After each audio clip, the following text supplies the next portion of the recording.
Hi, my name is Christabella Samwa, and this is my presentation on global marketing on the topic Balancing Global Integration and Local Responsiveness in Worldwide Marketing.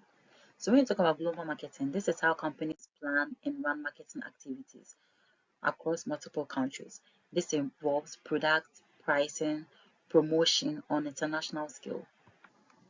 Now, the interesting part is not all countries are the same. People think differently, people have different cultures, and even different laws. So this brings us to the bigger question. Should companies keep things the same everywhere or should adjust depending on the country? So there are two sides to this. One side is standardization. This is where companies keep things consistent across multiple countries, which helps to reduce cost, stay efficient, and build a strong global brand. On the other side, there's adaptation. This is where companies try to adjust things to suit local taste, preference, and expectation. This is because what works in one country might not work in another country. So companies are constantly stuck between these two pressures, being globally efficient and locally relevant. And this is what my presentation is about. The idea that the success in global marketing is not one-sided, but finding the right balance between global integration and local responsiveness. To understand how companies balance global and local strategies, there are key aspects to this. One is being globally integrated.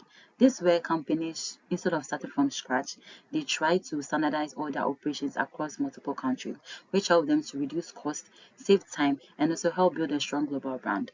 On the other hand, we have the local responsiveness. This is where companies, instead of standardizing all their operations, they rather adjust things to meet local tastes, preferences, and local culture. The idea is to keep things the way the local people want it and help them stay relevant. These ideas are backed by some theoretical framework. For example, Christopher and Samantha developed transnational model, which of the view that companies shouldn't just pick one approach, but rather pick both, being globally integrated and being flexible enough to meet the local market. The other theory is the globalization thesis by Tudor Levitt, which is of the view that the world is becoming more similar, so companies can succeed by standardizing all their products across the globe. So as you can see, these theories are not saying the same thing, but together it helps explain how companies try to strike the balance between being global and local. So now let's look at why companies choose global integration. One factor is economies of scale. With economies of scale, companies produce products in large quantities, which helps reduce cost per unit. With this, companies do not have to produce different products depending on the country, but rather they produce one product and sell it across the globe. This helps to reduce cost per production, research, and even marketing. Another factor is brand consistency. So let's think about this. When you see the same logo, packaging, and messages everywhere, it builds trust. This helps customers feel more familiar with the brand, especially in today's world where social media has made the world a global village. Another factor we can't ignore is technology and efficiency. As technology is spreading globally, people's behavior tends to be similar. With the use of smartphones, social media, and online shopping. With this, companies do not necessarily have to create products to suit the local taste, since the need of these people are beginning to align. Overall, this leads to greater efficiency. When companies centralize their operation, they avoid repeating same work in different countries, save time, and make faster decisions. A good example is Apple when it comes to global integration. iPhone is the same everywhere when it comes to the product features design. That standardization has helped Apple to reduce cost of production while maintaining a strong global brand identity. A good example is Coca-Cola Company. Globally, their brand message, logo, packaging are the same. This makes them easily identified and trusted worldwide. With that being said, global integration is about reducing costs, being efficient, and building a strong, consistent global brand. Now, even though global integration is important, companies can't just standardize everything everywhere and expect it to work. This is where local responsiveness comes in, adapting things to fit each specific market. One of the major reasons for this is cultural and religious difference. People in different countries have different tastes, beliefs, and habits. That's what works in one country might completely fail in another country, especially with things like food, advertising, and how products are used. Another factor is legal and regulatory requirements. Every country has its own rules and regulations governing it, which affects things like labeling, advertising, and safety. So companies are forced to change things to operate legally in those markets. We can also talk about local consumer preference. Things like lifestyle, climate, and income can affect what people want and how they want to use products. For instance, someone in the colder region may prefer something different from someone in the hotter region. We can talk about some examples. For instance, McDonald's, even though it's a global brand, its menu changes based on the country.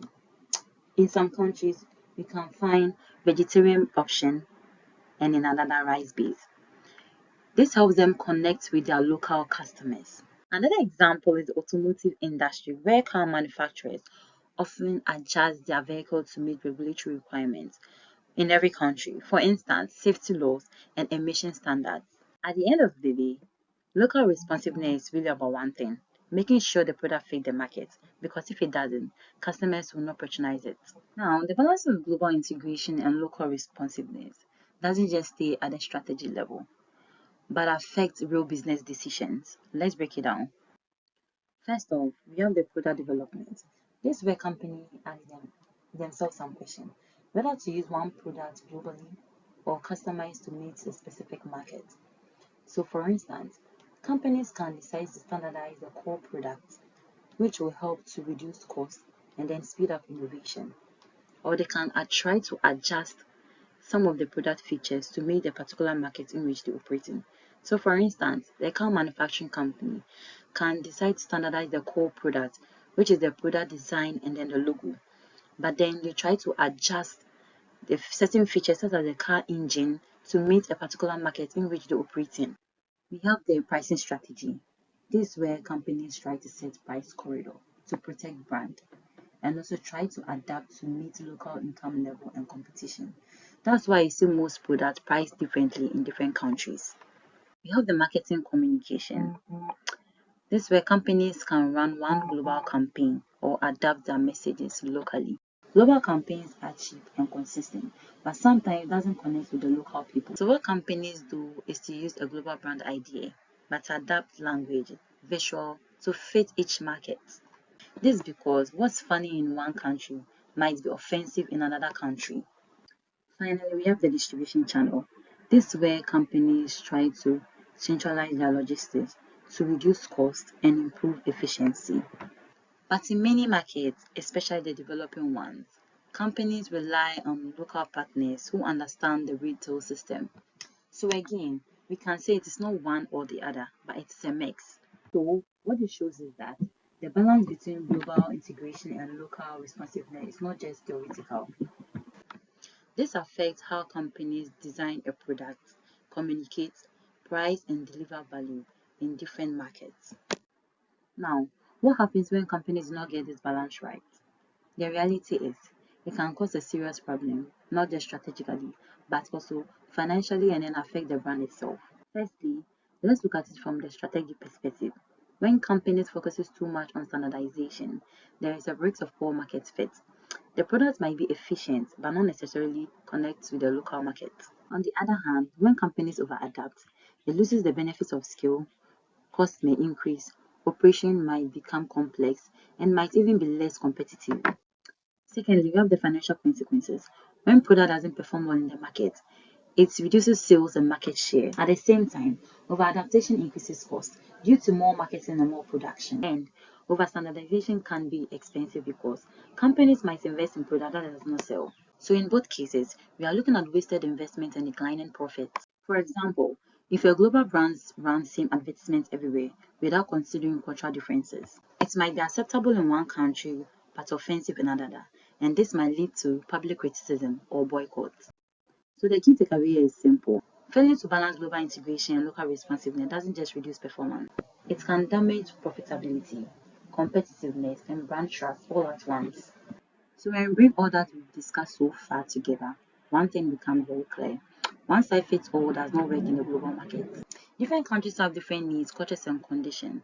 So when you use the exact same approach everywhere, it can cause a problem. At the same time, trying to adapt fully to every single market is also not effective, because it increases cost and complexity.